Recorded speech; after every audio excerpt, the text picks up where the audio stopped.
2 అమ్మాయిలు అసలు తీసుకుపోవడానికి కూడా రూపాయి కూడా లేవు మాకు. అట్టనే పడి ఉన్నాయి. అందరు వచ్చి చూసుకొని వెళ్తున్నారు కానీ ఎవరైనా సాయం కూడా చేయట్లేదు. ఎక్కడికి వెళ్ళాలో అర్థం కావట్లేదు. మీ ఆయన చనిపోయిందా? యాక్సిడెంట్ అయింది, చనిపోయిండు మా ఆయన. సంవత్సరం అయింది. ఏం చేయాలనో తెలియట్లేదు. రెంట్ తీసుకుందాం అంటే 5-6 వేలు చెప్తున్నారు. నాకు అడేమో అంత చేత కాదు. ఏం చేయాలనో అర్థం కావట్లేదు. ఇద్దరు ఆడపిల్లలు.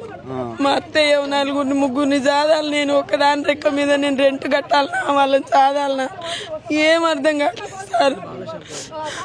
ఇలాంటి పరిస్థితులు వస్తాయనుకున్నామా? కాంగ్రెస్ అసలు ఇట్లాంటి పరిస్థితి వస్తాయి అనుకుంటే రెంట్ కన్నా ఉంది సార్. ఇంత ఖర్చు పెట్టుకొని, ఇంత బాధపడుకుంటా, ఇంత దూరం నడిచి 100 రూపాయలు ఛార్జీ పెట్టుకొని అయ్యే ఛార్జీ పెట్టుకుంటే ఆడ రెంట్ కన్నా ఉంది. కానీ ఎప్పటికైనా సొంతం ఉంటది కదా, 2 ఆడపిల్లలు కదా అని ఆశపడి వచ్చినాం సార్. వచ్చినందుకు మమ్మల్ని ఇంత అన్యాయం చేశారు సార్. అసలు మేమేం చేయాలి సార్?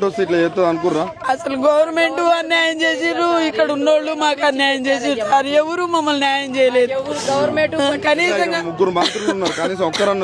ఒక్కరన్నా రాలేదు సార్. కనీసంగా వాళ్ళని కలిసి వెళ్ళిపోతున్నాండ సార్. పేదల్ని కలిసి అమ్మ మాకు ఓట్లు వేయండి అమ్మా, మీకేమైనా సాయం చేస్తామని మా అమ్మని కలిసి ఉంటే మేము కాళ్ళు పట్టుకొని మరి మేము అడిగేటోళ్ళం. మాకు అవకాశం కూడా ఇవ్వట్లేదు సార్.